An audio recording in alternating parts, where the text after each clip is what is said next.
Harihi Om. Sahana Vavatu, Sahanau Bhunaktu, Sahaviryan Karavavahai, Tejasvinavadhitamastu ma vidvishavahai. Om Shanti Shanti Shanti. Om Jaya Sri Krishna Chaitanya Prabhu Nityananda, Shri Advaita Gadadhara Shiva Sari Gaura Bhakta Vrinda. Hare Krishna, Krishna Krishna, Hare Hare, Hare Rama, Rama Rama, Hare Hare. Jai. So continuing with Mahabharata and Duryodhana's obstinacy. So Duryodhana has been making his, Krishna spoken, and everybody appreciated, because he's not speaking from a political point. He's just showing this is correct and this is not, according to Shastra. Right? And so then Bhishma, Drona, Vidyā, they all say, this is exactly right. You should consider this. Even his father says.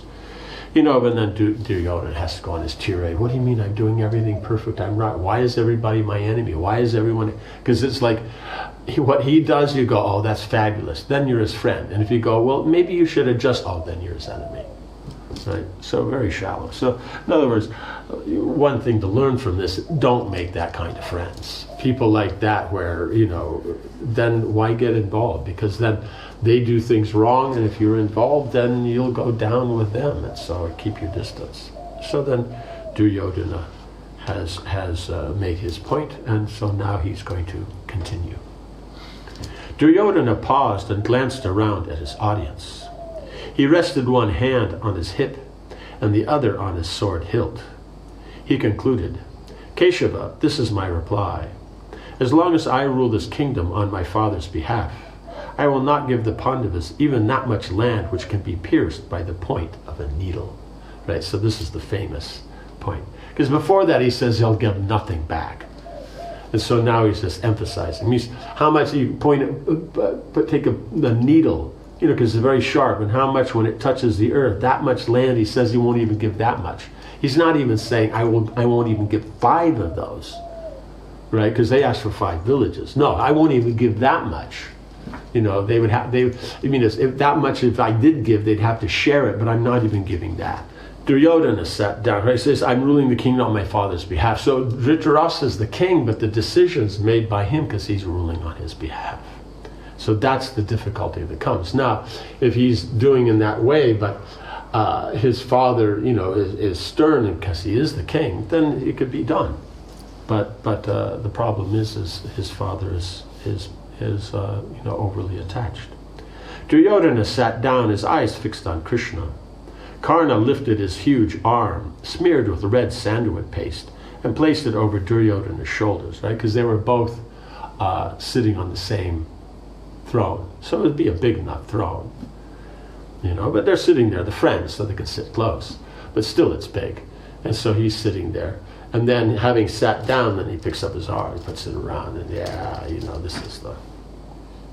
And red sandalwood. So you have white sandalwood, that will be cooling, but it takes out the heat in the body like that. While the red sandalwood doesn't. It increases desire.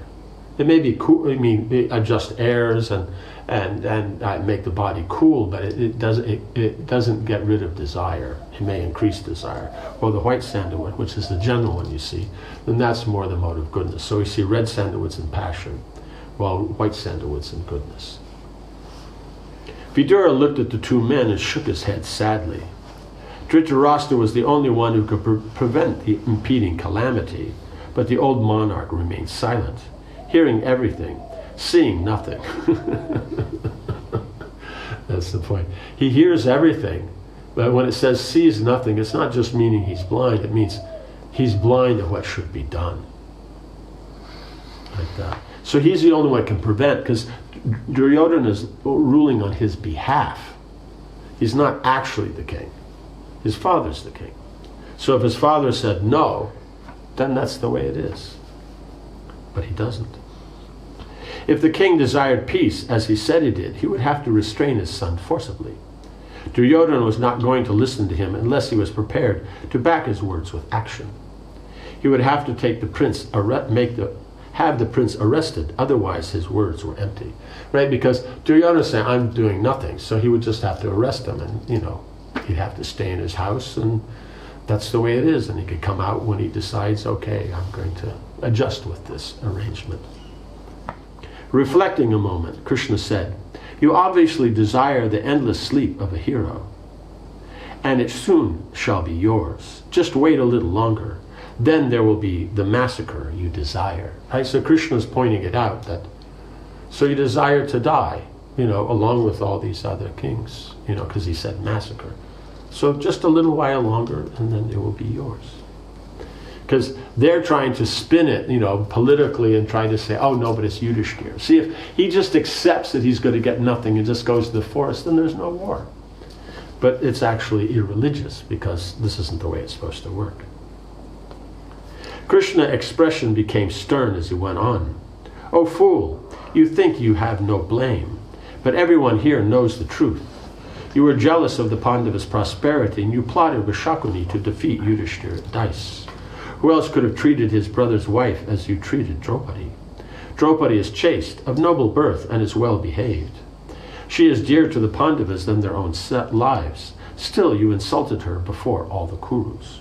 Right? It's one thing if he goes in and insults privately in their own quarters, but in front of all the Kurus, in front of all the kings.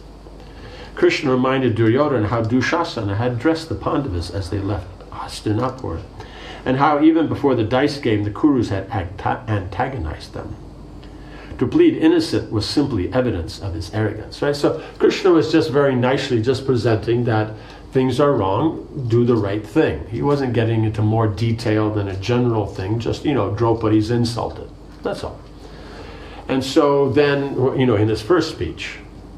And so that way then, you're trying to make peace, so you don't want to upset anyone. But it didn't matter what you said, that it upset Duryodhana. And so now he's pointing out detail. And on this detail, literally, except for Duryodhana, Karna, Shakuni, and Dushasana, everyone else knows it's wrong. Everyone, even the kings that support him, they know you don't behave like this, like that. To plead innocence was simply evidence of his arrogance. If you do not return their kingdom to them willingly, you will have to return it to them when they defeat you in battle. You have committed so many evil deeds towards the Pandavas, and now you try to appear innocent. You have been repeatedly ordered by your elders to make peace, but you ignore them. Only by peace will everyone be benefited, including yourself.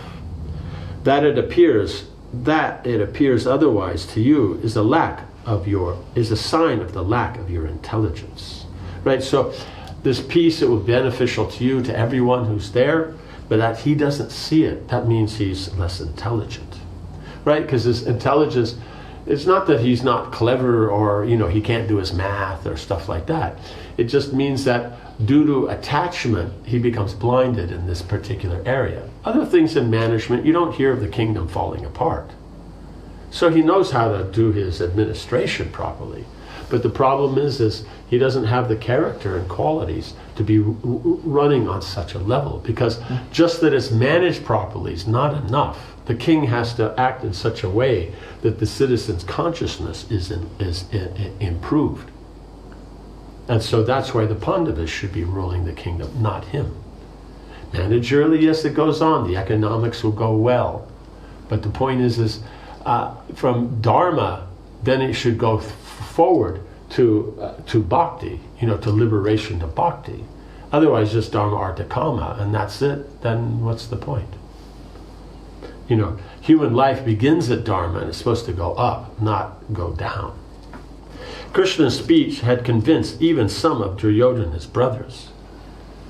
Dushasana in particular had begun to favor peace. So here's another one, Dushasana, he's just there. Karna, of course, is not, because he also has that envy.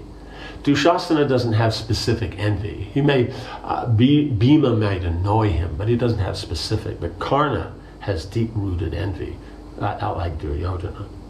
And we know Shakuni, that'll be revealed later. is that he also knows what's wrong. That's why he's trying to get Duryodhana to do as much wrong as possible, because it will destroy him. And one could say, well, what about Shakuni? He'll also be destroyed. But he's not worried about that, because his whole family died. His whole dynasty was killed. And so he was the only one left alive. And so he doesn't mind dying. He just wants to avenge his whole family. But to do that, then you have to get Duryodhana to do so much nonsense that the bad karma for just destroys. And now here's even better. You're doing bad work by insulting the devotees of the Lord. And now he's even insulting the Lord himself. Right? Remembering Bhima's vow to tear out his heart, he addressed his elder brother, right? Because when Bhima says it, he means it. He's a Kshatriya, he said it. And Arjuna didn't kill any of them in the battle at Virat, because Bhima had promised that he'll kill them. It was his vow. Otherwise, he could have killed them all right there. Means it would have been easy. Twice he could have killed Duryodhana. But he didn't, because Bhima's going to kill them. It was his vow. Right?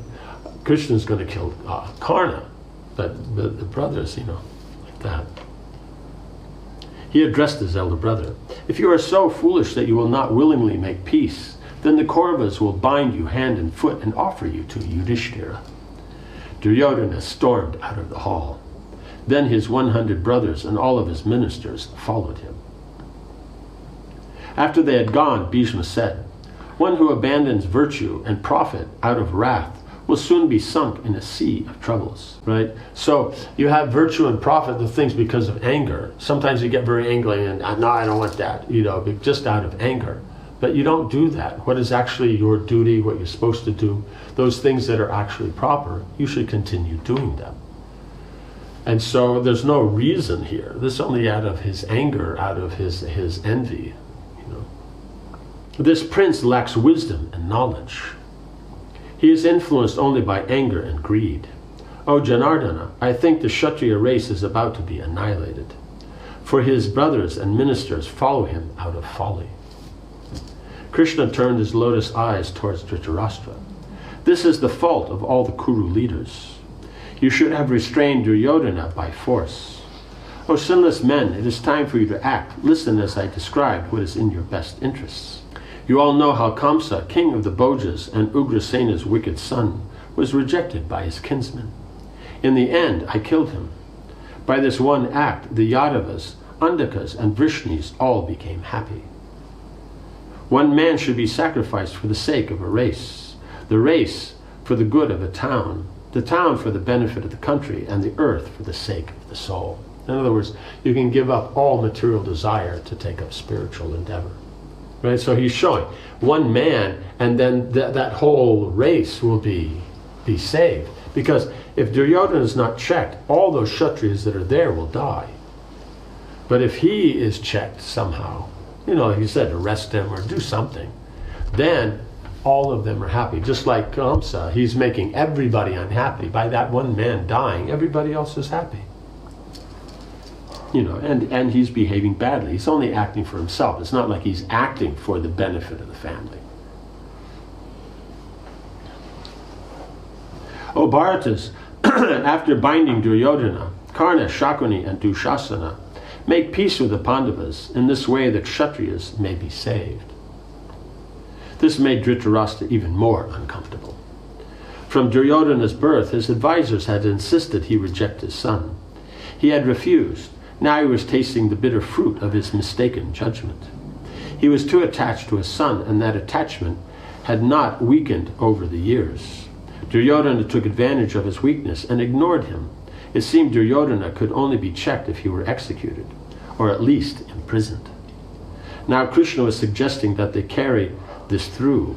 How could he contemplate such an option? He thought of Gandhari. Maybe the prince would listen to his mother. He decided to ask her to enter the assembly. "O Vidura, please go and bring the queen here. Then order my son to return to the assembly.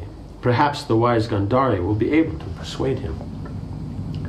Vidura left the hall, and soon Gandhari entered, maidservants leading the blindfolded queen to her place next to the king. After being seated and informed of the situation, she addressed Dhritarashtra. Your son is full of lust and greed. Only by your blessings has he obtained this kingdom, which he in no way deserves. O king, although you know he is sinful, you support him out of fondness. For this you are as much to blame for the present situation as he is. It will be difficult now to check Duryodhana. Right? But being a mother, she's always going to love her son. It doesn't mean that she doesn't know his nature.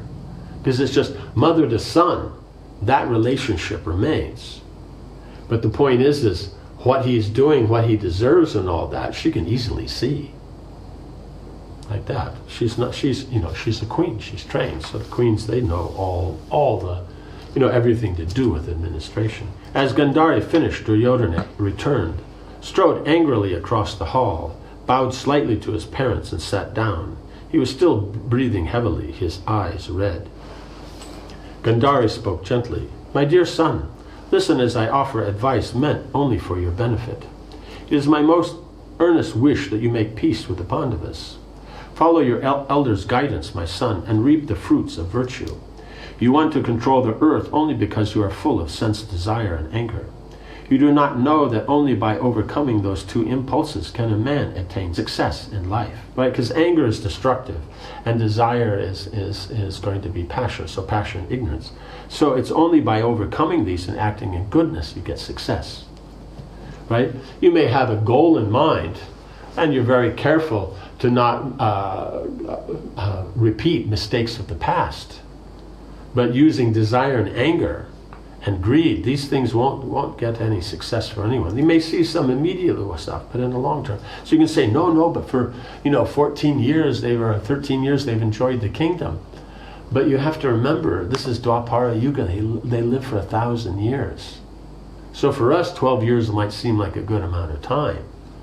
But they live longer. So it would be like for 12 years for us seems like longer. What if we said for 1.2 years?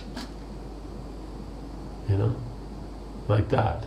So that would not be, it'd be 2 months and a few days. 1 year, 2 months and a few days. If they said, yes, for 1 year, 2 months, 2 months, you can enjoy all the kingdom and everything, and then after that, you and everybody you know will be destroyed. You might think, not a good deal. So that's actually what's happening here. So they're all pointing it out. Now his mother is. One who is controlled by his senses cannot control a kingdom. Correct? If you're controlled, you can control. You're not controlled, you can't control. You have respect for authority, you'll be respected. And if not, then you won't. Like that. Yeah. So like this, then Gandhari will then give, because she's a queen, she sees much, she's been trained, she's from a good background, so she knows this, and now she's just trying to instruct the son for his benefit in this last ditch attempt. Om Hare Krishna, Krishna Krishna, Hare Hare, Hare Rama, Rama Rama, Hare Hare. Jai Srila Prabhupada ki jai.